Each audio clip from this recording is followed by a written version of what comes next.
Viewers, మనకి పెసరపప్పు అనంగానే గుర్తొచ్చేది పెసరట్టు ఉప్మా లేకపోతే పెసర దోస. కానీ ఈసారి పెసరపప్పుతో నేను చూపించిన విధంగా పెసరపప్పుతో వడలైతే ప్రిపేర్ చేసేసుకోండి. చాలా టేస్టీగా క్రిస్పీగా ఉంటాయండి. ఫస్ట్ ఒక గిన్నెలో పెసరపప్పు అయితే 8 అవర్స్ వరకు బాగా నానపెట్టుకోండి. సో మీరు మామూలుగా డీమార్ట్ అట్లాంటి వాటిలో పెసరపప్పు తెచ్చుకుంటే రాళ్ళైతే ఏముండవు.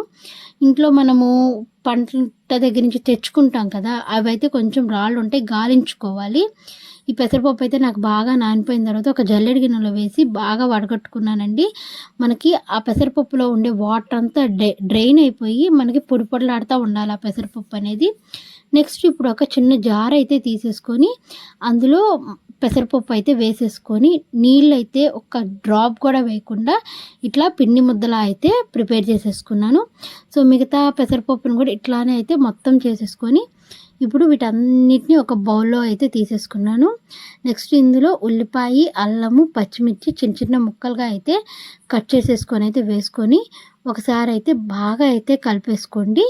నెక్స్ట్ కొంచెం సాల్టు అలానే జీలకర్ర అయితే వేసేసుకొని మళ్ళీ ఒకసారి బాగా అయితే కలిపేసుకుంటున్నాను. సో ఈ ఉల్లిపాయలు ఆ పెసరపప్పు మిక్చర్ మొత్తం అయితే అన్నీ కలిసిపోవాలి. ఇదైతే ప్రిపేర్ చేసుకొని పక్కనైతే ఉంచేసుకున్నాను.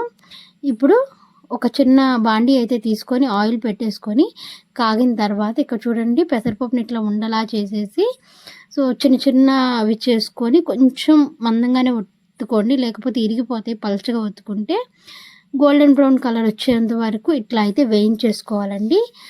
చూసారా అండి, కలర్ అయితే ఎంత టెంప్టింగ్గా ఉందో. సో చాలా టేస్టీగా వస్తాయండి వడలు అయితే. మనకు బయట తినే వాటికంటే కూడా చాలా బాగుంటాయి ఈ వడలు. ఇంట్లో అయితే ట్రై చేసుకోండి.